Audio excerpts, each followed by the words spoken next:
Video like जरूर कर लीजिए और ऐसे वीडियो लगातार फ्री में पाने के लिए चैनल को तुरंत सब्सक्राइब कर लीजिए और बेल आइकन को जरूर टैप कर लीजिए ताकि आगे भी सारे वीडियो आपको मिलते रहे। यूट्यूब में फॉलो करते हैं तो प्लीज ये वाला फ्री टेलीग्राम चैनल जरूर ज्वाइन कर लीजिएगा। सारे नोटिफिकेशन सारे अपडेट यहीं पे आते हैं, ध्यान रखिए। नमस्कार दोस्तों, स्वागत है आप सभी का ऑनलाइन एग्जाम प्रिपरेशन पर, which is the part of study for civil services. दोस्तों, उत्तर प्रदेश का करंट अफेयर हम यहाँ पर देख रहे हैं। एक साल का करंट अफेयर हमको कंप्लीट करना है, जिसमें हमने फरवरी 2023 से स्टार्ट किया था। तो हमने फरवरी 2023 का करंट अफेयर कंप्लीट किया, उसके बाद हमने जनवरी 2023 का देखा, फिर हमने दिसंबर 2022 का करंट अफेयर देखा और फिर स्टार्ट किया था हमने नवंबर 2022 का करंट अफेयर। तो अभी हमारा नवंबर 2022 का करंट अफेयर चल रहा है, जिसमें लास्ट वीडियो में हमने महत्वपूर्ण योजनाएं देखी थी गवर्नमेंट की। इसके अलावा हमने जो है कुछ समझौते एग्रीमेंट वगैरह देखी थी। नेक्स्ट हमारा टॉपिक है अवार्ड्स एंड ऑनर, इसको देखने वाले हैं, पुरस्कार देखेंगे और फिर उसके आगे जो टॉपिक है उनको देखेंगे। फिर हम नवंबर महीने के एमसीक्यू को सॉल्व करेंगे और इस प्रकार से आपका नवंबर का करंट अफेयर भी कंप्लीट हो जाएगा। नेक्स्ट फिर हम उसके बाद मंथ जो है उसको पढ़ेंगे। तो इस प्रकार से हम जनवरी 2022 तक का करंट अफेयर पूरा कंप्लीट करेंगे। जनवरी 2022 से हमने जो करंट अफेयर कंप्लीट करना है, हमें करना है जनवरी 2022 से फरवरी 2023 तक का करंट अफेयर। क्लियर है? तो यहाँ पर ये चीज़ हम देखने वाले हैं। चलिए स्टार्ट करेंगे। पुरस्कार और सम्मान। सबसे पहला जो पुरस्कार है Indian of the year award, ये दिया गया है योगी आदित्यनाथ, उत्तर प्रदेश के जो मुख्यमंत्री हैं, इनको मिला है। और ये किसके द्वारा दिया गया है? मीडिया समूह CNN न्यूज़ के बारे में आपने सुना होगा, न्यूज़ चैनल है CNN 18, इनके द्वारा ये दिया गया है। योगी आदित्यनाथ उत्तर प्रदेश के मुख्यमंत्री को मिला है, इसलिए इंपॉर्टेंट है। उनको यह पुरस्कार राजनीति की श्रेणी में शानदार काम करने के लिए दिया गया है। नेक्स्ट है राष्ट्रीय फ्लोरेंस नाइटिंगेल पुरस्कार। ये पुरस्कार जो है नर्सों को, ये जो है नर्स ही थी फ्लोरेंस नाइटिंगेल जिनको कहते थे, इनके नाम पर ये पुरस्कार दिया जाता है। कुल 51 नर्सों को ये पुरस्कार मिला है। स्वास्थ्य और परिवार कल्याण मंत्रालय की तरफ से पुरस्कार दिया गया है। राष्ट्रीय फ्लोरेंस नाइटिंगेल पुरस्कार की स्थापना वर्ष 1973 में स्वास्थ्य और परिवार कल्याण मंत्रालय ने की, भारत सरकार के द्वारा की गई। और इनके द्वारा समाज में नर्सों और नर्सिंग पेशेवर द्वारा प्रदान की गई सराहनीय सेवाओं को मान्यता देने के रूप में की गई थी। जो नर्स होती हैं, नर्सिंग जो पेशेवर जो होते हैं, वो क्या है, समाज के लिए क्या काम करते हैं, कितना सराहनीय काम करते हैं, सेवा करने का काम करते हैं, तो उनको प्रोत्साहित करने के लिए, उनके जो काम है उसको सराहना देने के लिए, सम्मान करने के लिए पुरस्कार दिया जाता है। तो याद रखिए, ये नर्सों से संबंधित पुरस्कार है। इस वर्ष 51 नर्सों को पुरस्कार मिला है। इसमें 2 नर्स जो है उत्तर प्रदेश की हैं, इनके नाम देखते हैं। एक जो है उत्तर प्रदेश की नर्स है सुश्री सुमन दुबे और एक है सहायक कमांडेंट लिस्सी अचन कुंजू। ये दोनों उत्तर प्रदेश की हैं, इसलिए इनके नाम जरूर याद रखें। इसके बाद स्पोर्ट्स से रिलेटेड न्यूज़ देखते हैं। खेलो इंडिया यूनिवर्सिटी गेम 2023, इनका आयोजन जो है उत्तर प्रदेश में किया जाएगा। 2023 की जो मेजबानी है ये कौन करेगा? उत्तर प्रदेश करेगा, इसलिए इंपॉर्टेंट है। इसका आयोजन कहाँ कहाँ पर होगा? लखनऊ में, गोरखपुर में, वाराणसी में और नोएडा में। इन 4 शहरों में, उत्तर प्रदेश के इन 4 शहरों में इसका आयोजन होगा। उत्तर प्रदेश को पहली बार इन खेलों की मेजबानी का मौका मिला है, इसलिए इंपॉर्टेंट है। पहला खेलो इंडिया यूनिवर्सिटी गेम 2020 में आयोजित किया गया था ओडिशा में। दूसरा जो हुआ 2022 में कर्नाटक में आयोजित किया गया और इसके बाद अब 2023 में उत्तर प्रदेश में आयोजित किया जा रहा है यूनिवर्सिटी गेम। तो ये कौन सा हो जाएगा? 3rd नंबर का हो जाएगा। नेक्स्ट है हमारी समिट्स देखने वाले हैं हम। यहाँ पर जो नवंबर महीने में जो भी समझौते हुए, सम्मेलन हुए, समिट्स, उनको देखेंगे। सबसे पहली है भारतीय सड़क कांग्रेस का 81वां वार्षिक अधिवेशन आयोजित किया गया। कहाँ पर? उत्तर प्रदेश की राजधानी लखनऊ में। यह अधिवेशन 8 से 11 अक्टूबर 2022 तक चला।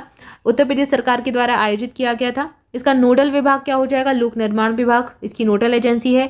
इसके बाद उत्तर प्रदेश में इस अधिवेशन में कुल 5 बार आयोजित किया गया है। सबसे पहला अधिवेशन 1934 में दिल्ली में आयोजित किया गया था और ये जो किया गया है ये अभी तक कुल 5 बार किया गया है। तो ये कैसा है? सड़क कांग्रेस का 81वां वार्षिक अधिवेशन सम्मेलन है। और यहाँ पर यूपी की बात करें तो ये यूपी में टोटल 5 टाइम हुआ है, ठीक है।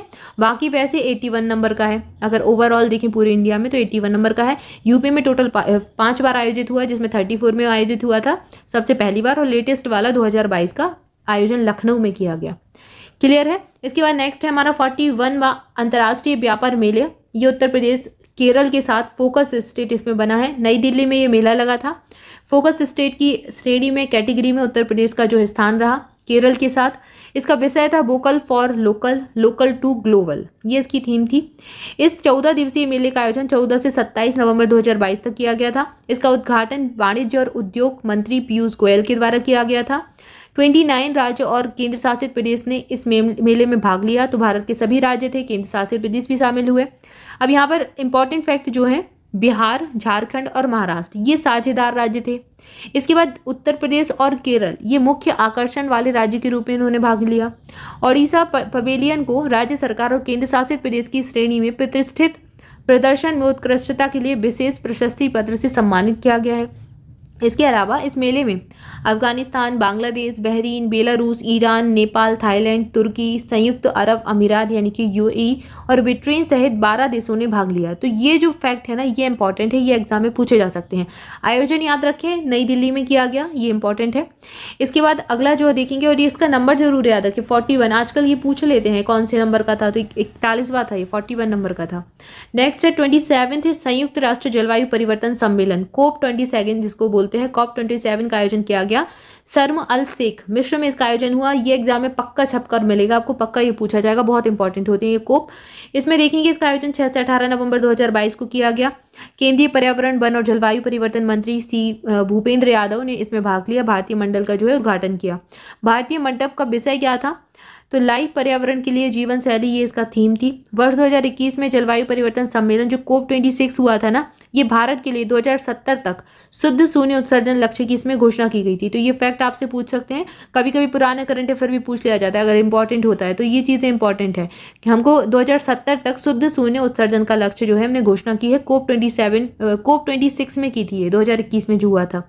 इसके बाद भारत 2030 तक, सारे ये इंपॉर्टेंट फैक्ट है, भारत 2030 तक निम्न कार्बन उत्सर्जन वाली अपनी विद्युत क्षमता को 500 गीगावाट तक बढ़ाने का, और 2030 तक ही नवीकरणीय ऊर्जा जो गैर जीवाश्म ईंधन से बनती है, इसमें अपनी ऊर्जा आवश्यकताओं का 50% तक हिस्सा पूरा करने का लक्ष्य बना रहा है। तो ये लक्ष्य भी भारत ने जो है बनाए।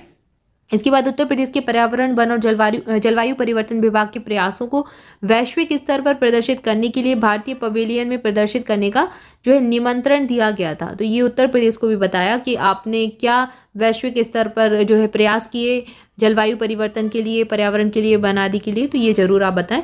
तो यहाँ पर ये उत्तर प्रदेश भी इसमें जो है शामिल रहा। याद रखें कहाँ पर हुआ था, शर्म अल शेख मिस्र में हुआ था। इसके बाद अगला जो है हमारा PM गति शक्ति मल्टी मॉडल जल मार्ग शिखर सम्मेलन 2022, इसका आयोजन उत्तर प्रदेश के वाराणसी में किया गया। अंतर्देशीय जलमार्ग की भूमिका को और मजबूत करने के उद्देश्य से ये किया गया। इसका सम्मेलन का आयोजन 11 नवंबर 2022 में शुरू हुआ था। केंद्रीय बंदरगाह, जहाजरानी, जलमार्ग और जो आयुष मंत्री हैं सर्बानंद सोनोवाल, उन्होंने इसका उद्घाटन किया। इसके अलावा रिलायंस इंडस्ट्री लिमिटेड तिरुवल्लुर जिले के मपेड्डू गांव, चेन्नई, तमिलनाडु के पास भारत का पहला मल्टी मॉडल लॉजिस्टिक पार्क विकसित करने जा रही है। तो ये रिलायंस इंडस्ट्री लिमिटेड के द्वारा किया जाएगा। तमिलनाडु कि चेन्नई के मपेड्डू गांव में इसका किया जाएगा, जो कि तिरुवल्लुर जिले के अंतर्गत आता है। पहला चरण 2025 तक पूरा हो जाएगा। अंतर्राज्यीय मल्टी मॉडल कनेक्टिविटी को मजबूत करने के लिए, क्षेत्रीय एकीकरण को बढ़ाने के लिए, तो ये सारे जो हैं इसके अंतर्गत आते हैं काम। लॉजिस्टिक दक्षता बढ़ाना है, नदी क्रूज पर्यटन के लिए नए मार्ग तलाशने के लिए उत्तर प्रदेश और नेपाल एवं भूटान के साथ विशेष सत्र का आयोजन भी किया गया था। नेबरहुड फर्स्ट एक्ट ईस्ट नीतियों को बढ़ावा देने के लिए नेपाल, भूटान, बांग्लादेश के प्रतिनिधियों के साथ 20 समझौतों पर भी हस्ताक्षर किए गए। तो यहाँ पर ये चीज़ें बताई गई हैं कि इन सम्मेलन का आयोजन क्यों किया गया और किन किन राज्यों के बीच में समझौता हुआ। नेबरहुड फर्स्ट, आसपास जो पड़ोसी देश हैं उनमें पहले विकास हो, ये एक जो है हमारी पॉलिसी है, एक्ट ईस्ट की पॉलिसी है। तो इन सबको बढ़ावा दिया जा रहा है कहीं ना कहीं, किसी न किसी माध्यम से।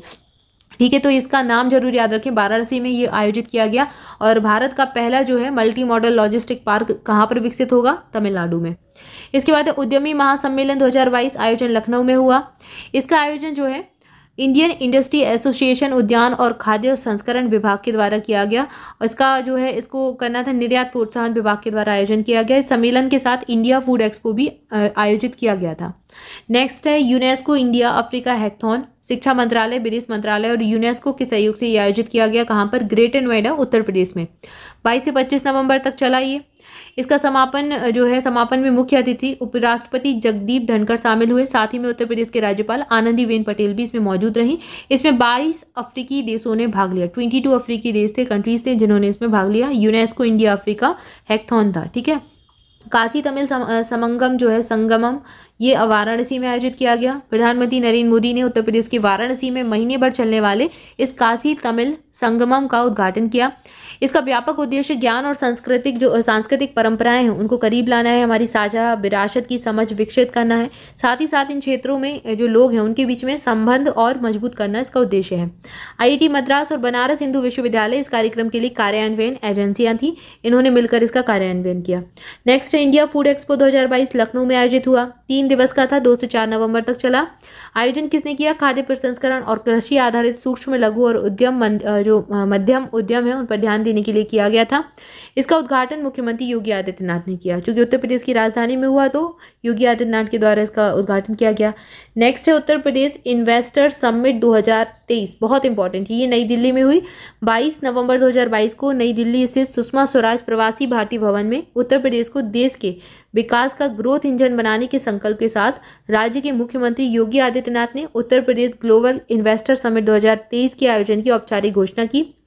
इसमें क्या है, मुख्यमंत्री ने उत्तर प्रदेश ये जो समिट है इसके लिए लोगों का लोगो जो है, ये लोगो नहीं है, लोगो है, लोगो जो डिज़ाइन करते हैं वो लोगो है, इसका अनावरण किया।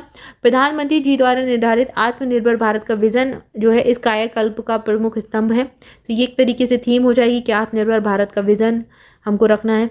इसके अलावा इसमें क्या है, भारत को +5 ट्रिलियन डॉलर की अर्थव्यवस्था बनाना है।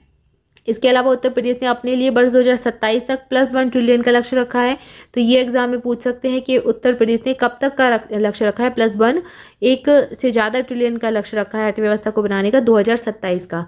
ठीक है। इसके अलावा इसी क्रम में उत्तर प्रदेश सरकार ने 10 से 12 फरवरी 2023 तक लखनऊ में ग्लोबल इन्वेस्टर समिट का आयोजन भी करेगा, ताकि उत्तर प्रदेश जो है राज्य में उपलब्ध असीम व्यावसायिक अवसरों से देश और दुनिया लाभान्वित हो सके। तो ये चीज़ यहीं पर बताई गई थी। अब हालांकि इसका आयोजन हो चुका है। इसके अलावा समिट के भव्य आयोजन में भागीदारी करने के लिए अब तक लगभग 21 देशों ने उत्साह जताया है। ग्लोबल इन्वेस्टर समिट में Netherland, Denmark, Singapore, United Kingdom, Mauritius ये सब पार्टनर कंट्री के रूप में रहेंगे। इसके अलावा दुनिया भर के औद्योगिक निवेशकों को समिट में आमंत्रित करने के लिए प्रदेश सरकार ने 18 देशों को और 18 देशों सहित भारत के 7 प्रमुख नगरों में भी रोड शो आयोजित किया है, ताकि लोगों को पता चले कि इन्वेस्टर समिट आयोजित हो रही है और इस प्रकार से इन्वेस्टमेंट ज़्यादा से ज़्यादा उत्तर प्रदेश राज्य में आए, जिससे देश दुनिया का विकास हो। तो कुल मिलाकर इसका उद्देश्य यही रहता है कि इन्वेस्टर समिट है तो इन्वेस्टर्स को आकर्षित करना है, बताना है कि उत्तर प्रदेश में वो कैसे लाभ ले सकते हैं।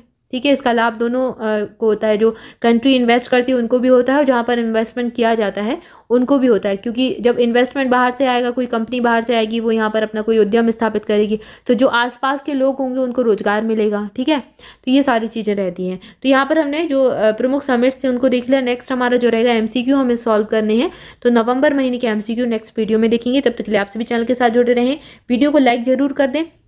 इसके अलावा स्टडी फॉर सिविल सर्विसेज के लगातार कोर्सेज स्टार्ट हो रहे हैं जो आने वाले एग्जाम हैं। अगर आप ज्वाइन करना चाहते हैं तो इन नंबर्स पर कॉल करके जानकारी ले सकते हैं। 3 नंबर दिए गए हैं, किसी पर भी कॉल करेंगे आपको पूरी इन्फॉर्मेशन मिल जाएगी। अपकमिंग एग्जाम के लिए आप कोर्स ले सकते हैं, चाहे वीडियो का एग्जाम हो, RO का एग्जाम हो, BEO का एग्जाम हो। ठीक है। इसके अलावा UPPSC की तैयारी आप अभी भी कर सकते हैं, कट ऑफ क्लियर कर सकते हैं अगर आप बहुत अच्छे से पढ़ें। 8 से 10 घंटे आपको देने हैं। अगर आप चाहें तो अभी भी आप 780 पेज का मटेरियल ले सकते हैं।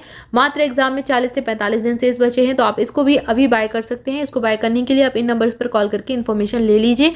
ठीक है। और बिल्कुल पढ़ते रहें, मस्त रहें, मुस्कुराते रहें, पढ़ाई करते रहें। Thank you for watching this video. मिलेंगे नेक्स्ट वीडियो में। Thank you so much.